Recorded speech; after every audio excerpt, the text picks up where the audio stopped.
सलामकुम। हेलो। सलामकुम। वालेकुम सलाम। हाजी साहब खैरियत में? अल्हम्दुलिल्लाह। आप बताए, भाइयों ने दुआ છે। કેમ છો ઉસ્માન ભાઈ? बस मजा मजा मजा हाजी साहब। अरे हाजी साहब, अल्लाह તમારી જબાન મુબારક કરે કે કુલ મોમિન મુસલમાનને અલ્લાહ પાક હાજી ઉપરા કરાવે મારા ભાઈ। મેં હમણાં અઠવાડિયે 10 દાડા પહેલા ઇકબાલભાઈને ફોન કર્યો હતો। હા હા હા મેં કીધું ઓલ ઇન્ડિયા મહેમાન ફેડરેશનની અંદર હા બધા મહેમાન એક કીધું। બરોબર છે। હા હા હા તો પછી થરાદી મહેમાનને કીધું કલારી સમાજની હોય કે ધોરાજી હોય કે ગમે તે હોય, બરોબર છે બરોબર છે એ લોકોની છોકરી લાવવા માટે પરમિશન લેવી પડે બરોબર સમાજની। બરોબર છે। હા અને સમાજની અંદર પરમિશનના પૈસા ભરવા પડે। ત્યારે તમે પરમિશન ના લો તો એ સમાજની છોકરી તમે લઈ શકો। બરોબર છે। હા પરમિશન ના હાલે તો તમે છોકરી લઈ શકો નહીં। નહીં। બરોબર છે। એનો અર્થ તો એ થયો ને હાજી સાહેબ? હા કે એ જો એ મહેમાન ને બીજા કોઈ મહેમાન નહીં। ના ના, એટલે એનો અર્થ પરમિશન વગર છોકરી લાવો તો તમારી સમાજનો દંડ જે થતો એ તમારે લેવાનો। હા તો એ થયો ને। એટલે એમાં એવું છે કે તમે મહેમાન છો ને બીજા હા મહેમાન ની બી લઈ આવો થરાદી સમાજના બીજા બીજા મહેમાન તો બી પૈસા ભરવાના। એટલે એવું થયું કે બીજા હા હાલારી કે બકાલી એવી કોઈ મહેમાન નથી, એનો મતલબ ઈ જ થયો। ના ના, એની પરમિશન એ લેવાની। હા તો ઈ જ કહું છું ને, પરમિશન ક્યારે લેવી પડે કે બીજા બીજા। હા તો પરમિશન લેતી વખતે હાજી સાહેબ પૈસા ભરવાના 5000 રૂપિયા। કેટલા? 5000 રૂપિયા। હા 5000 રૂપિયા ભરો એટલે પરમિશન આપે। બરોબર છે। હા અને પરમિશન લીધા વગર પરિણામ હોય તો જે કાયદેસર કાર્યવાહી થતી સમાજ લે એટલે કાર્યવાહી થાય। બરોબર? બરોબર છે। હા તમે ઇકબાલભાઈને કીધું, મેં કીધું થરાદી મહેમાનના 3 વીપી છે। બરોબર છે। હા આ પ્રશ્નનો હલ લાવો। બરોબર છે। અને આ પ્રશ્નનો હલ ના આવે ત્યાં સુધી તમે છાયા બંધ કરો કીધું થરાદી મહેમાનને કીધું। એ બાબતની મેં બધા સાથે ચર્ચા કરેલી છે। અને હા એમાં એવું ઇકબાલભાઈ સાથે બી મેં અમુક બાબતમાં વધુ તો ન કર્યું। વીપી સાથે મેં ચર્ચા કરેલી। હવે એમાં એવું છે, આ બધા વીપી ખોટા। હા ના આ જે છે ને, હું તો શું કહું છું આજે સાહેબ, ખરાબ ન લગાવતા। હા હું તો એમ કહું છું મહેમાન સમાજની દુકાનનું કઈ હોવી જ ન જોઈએ। હા આજે મેં એક વિડીયો જે છે એક અપલોડ કર્યું છે। કેમ કે સત્સાયું છે, હાલો સત્સાયુંને કઈ ખબર ન હોય કે કોનો ઘર પણ છે। મારી વાતો સાંભળો। આજે મારો હા જીવ એટલો રંજ થાય છે ને, એટલી મને અફસોસ થાય છે કે જેવી રીતે કે આપણે જે સંસ્થા હોય કે જે કઈ બી પેટા કરતા નીચે હોય, પહેલો ફરજ કોનું બને છે કે જમાતનું બને છે કે મારી જમાતની અંદરમાં કેટલા માણસો છે, ક્યાં ક્યાં રહે છે, શું કરે છે, કેટલા મારું કેટલી ઓની અંદરમાં પોઝિશન ખરાબ પોઝિશનમાં છે, એ પ્રમુખને ખબર હોવી જોઈએ। સાદી મેટરની તો અલગ બાબત છે। આજે મેં એક માણસનો વિડીયો ઉતાર્યું। એનો જે 75 વર્ષનો ડોસો છે, એની ઘરવાળી હમણાં ગુજરી ગઈ। બીમારીની અંદરમાં કોઈ પૈસા નથી આવેલા દવાની અંદરમાં। છોકરો છે એની ઘરવાળી ગુજરી ગઈ, છોકરાની બી ઘરવાળી ગુજરી ગઈ। નાનો 10-12 વર્ષનો છોકરો છે, એ જે છે ક્રિમિનલ ટાઈપમાં આગળ વધી, ગુટખા મસાલા ને બધા ખાય છે। એની રિક્ષા બંધ પડી છે, કોઈ રિક્ષા માટે 1000-2000 રૂપિયા દેવા માટે તૈયાર નથી।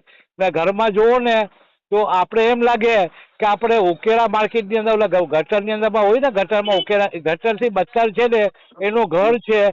તો અગર જો જ્યારે કે સર્વે થતું હોય છે, પાણીની અંદરમાં બધા ઘર ડૂબ્યા, તો કે અમે સર્વે માટે આવીએ છીએ, અમે મકાન દેવા માટે આવીએ છીએ। તો પેલો તો જમાતના પ્રમુખનો અધિકાર બને છે કે ભાઈ આ માણસ દેવા જેવું તમે એને દો, આ પ્રમાણે સર્વે કરો। તો એના માટે છે મને એટલું રંજ થયો કે મેં વિડીયો ગ્રુપમાં અપલોડ કર્યું છે કે મહેમાન સમાજ જ્યાં જમાતું છે ને, એની બદલે દુકાનો બંધ થવી જોઈએ। પણ જ્યાં સુધી હાજી સાહેબ ઇકબાલભાઈ સ્ટીકોમાં નહીં થાય, ઇકબાલભાઈ નો કાંઈ નહીં આવે એમાં મેન શું છે કે 26 પરગના જે આપણા રજાકભાઈ આવ્યા છે, રજાકભાઈ સાથે કેમ કે નિયમ કોણ બનાવ્યા છે, નિયમ કોણ બનાવ્યા છે એ લોકો તો એટલે એ જ કહું છું એમાં શું છે કે ભાઈ એમના સાથે બી મેં વાત કરેલી। દરેક સમાજ દરેક જમાતના છે ને પોતપોતાના આ લોકો તમે ગમે તેટલી કોશિશ કરો તમારા માટે હા પાડે, સાંભળી લેજો। એટલે એમ નથી, હું શું એ બાબત હમણાં શું છે કે આપણે ડબ્લ્યુએમઓ હોય કે ફેડરેશન હોય કે બધાને એક કેટેગરી, એમ નહીં, મારી વાત સાંભળો, એમાં કેટેગરી બધાની હોય છે। બરોબર છે?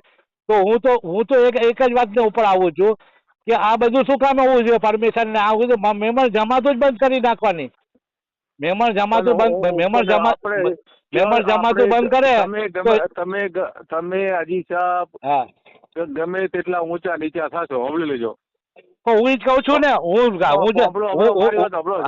તમને કહું સાંભળી લો મારી વાત. હા થરાદી મહેમાન સમાજમાં તમે ગમે તેટલા ઊંચા નીચા થશો સાંભળી લેજો. બરોબર છે. વ્યક્તિગત રીતે બરોબર બરોબર છે. વ્યક્તિગત રીતે તમે ગમે જેમ તમે લડો છો એમ મારી સમાજમાં હું લડું છું સાંભળી લેજો. બરોબર છે. હા આપણે ગમે તેટલા ઊંચા નીચા થઈએ તો આપણે એક કોને સાંભળીને બીજા કોનેથી વાત કાઢી નાખવાના. આ નિયમ છે સાંભળી લેજો દરેકનો. બરોબર. જયારે આપણે હું મારા છોકરાને ભણાવવા ગયો ત્યારે મેં એમને કીધું કે ભાઈ હું તમે તમારા બંધારણની અંદર આપણા બંધારણની અંદર બિન મહેમાન લખેલું છે. શું લખેલું છે? બરોબર છે. બંધારણમાં લખેલું છે બિન મહેમાન. બરોબર છે. અને હું તો મહેમાન લાવું છું ને કોઈ તો પરમિશન ની ક્યાં જરૂર છે? બરોબર છે. મન કે બંધારણમાં અમુક કાયદાઓ ન લખેલા હોય, બરોબર આપણા જીવનની વર્તા હોય સાંભળી લેજો. બરોબર છે. હવે જ્યાં સુધી આનો આપણે કીધું ઓલ ઇન્ડિયા મહેમાન ફેડરેશન માંથી સહાય લેવી તો આપણે ઓલ ઇન્ડિયા મહેમાન ફેડરેશન બધા મહેમાન એક કીધું. બરોબર છે. હાલારી કચ્છી થરાદી બધા એક કીધું. તો એ લોકોની છોકરી લાવવા માટે પરમિશન છે નહીં. હમણાં જે અમદાવાદમાં બી થયું એની ચળવળ મેં કરેલી ને હમણાં બીજી એક વાત કહી દઉં. હમણાં WMO અને ફેડરેશનમાં આ બાબતની માટે છે ને ફાઇલો રોકી દેવામાં આવેલી છે. જે ચેક હતા એ બી કેન્સલ કરી નાખવામાં આવ્યા છે ને મીટિંગ બોલાવવામાં આવશે. હા એક મીટિંગ તમે એક કામ કરો હાજી સાહેબ, હું તમારી સાથે છું. હા કોની સાથે કે તમે WMO ને ઓલ ઇન્ડિયા મહેમાન ફેડરેશનમાં એક લેટર લખો આના વિશે. જ્યાં સુધી ઓનો નિકાલ ના આવે પરમિશન વાળો ત્યાં સુધી પરમિશન વાળો નિકાલ લાવી છે. દરેક મહેમાન સમાજ છોકરી લાવવા માટે પરમિશન ની કોઈ જરૂર નથી. બરોબર એનઓસી ની જરૂર છે. એનઓસી ની આપણે બે જમાત કરી નાખે. બરોબર છે. ધારો કે આપણી જમાત ની ધારો કે હું થરાદ રહું છું, થરાદ ની જમાત ની એનઓસી મને હાલ દે સાંભળી લેજો. અને તો ધારો કે મારી કાલાવાડ ની જમાત હતી તો કાલાવાડ જમાત મને એનઓસી હાલ દે. હા એ તો બરોબર છે. એનઓસી ની આપણે એના માટે કરવી પડે કે સમાજનું કોઈનું લેણું બાકી ન રહે સાંભળી લેજો, કે સમાજનો ગુનેગાર ન હોય. બરોબર છે. એના માટે એનઓસી હોય છે. બીજું તો કોઈ એનઓસી ની જરૂર હોતી નથી. મારા હિસાબથી એક જ બાબત આવે છે બળવો. તમે જમાતી તમારી સામે બળવો કરી શકતા હો. એમાં એ લોકો શું કરે છે ડાયરેક્ટ ઘણા બધા માણસો છે મારા ઘર ને બૈરાઓ છે બીએ છે. હું શું કીધું બળવો કરો તમને નાકમાંથી કાઢશે એ લોકોને જેલ ભેગા કરાવવાનું કામ મારું. ના હું તો આની ચળવળ ઉપાડી જ છે. મેં તો સાંભળી લેજો, મેં તો ઓલ ઇન્ડિયા મહેમાન ફેડરેશનમાં હું હાલના એજીએમ માં કહેવાનો છું. અને એજીએમ પેલા મીટિંગ એજીએમ હું કહેવાનો જ છું 100%. હું જે છે ને અનિશ કાંગરા પોલખોલ ગ્રુપમાં તમને એડમિન બનાવી નાખું છું. બરોબર છે. આપણે બોલીને તો આપણે કરી શકીએ ને. નથી આવડતું મોબાઈલમાં, આપણે એટલું નથી ખબર પડતી. કઈ નહીં, આપણે જે વાતચીત કરીએ છીએ એ તો નાખી દો ને એમાં, એટલે પબ્લિક ને જાગૃત થાય. ના પબ્લિક નથી જાગૃત કરવી. આમાં ઉપાધિ કરશે તો બરોબર. આમાં હું મીઠા ઝેરથી એમને મારું છું અત્યારે. બરોબર છે. નાખી દેવાય ગ્રુપ ની અંદર માં બળવો કરવા સિવાય. ના બળવો એમ નથી કર્યો. મીઠા જે સભ્ય બળવો તો મારા ભાઈ છે અમને કાઉન્સિલમાં. એમાં શું છે ખબર છે કે તમે બળવો કરશો ને તો બીજા બધા મહિલાઓ માણસો જાગૃત થશે. ના અમારી બાજુ નથી. મારો ભાઈ છે પ્રમુખ સાંભળી લે 100% થરાદી મહેમાન કાઉન્સિલનો. અચ્છા હા. એટલે હું આમ થશે તો મારા ઘરની અંદર વિખવાદ થશે. ના એવું આપણે નથી કરતા. બરોબર. મારા ઘરની અંદર સાંજે ફોન કરું. તમે ફોન આવ્યો એટલે ઘોંઘાટ આવે છે રોડ ઉપર ઉભો રહીને વાત કરી રહ્યો છું આપણાથી. સારું ફોન કરો. હા ઠીક છે. હા.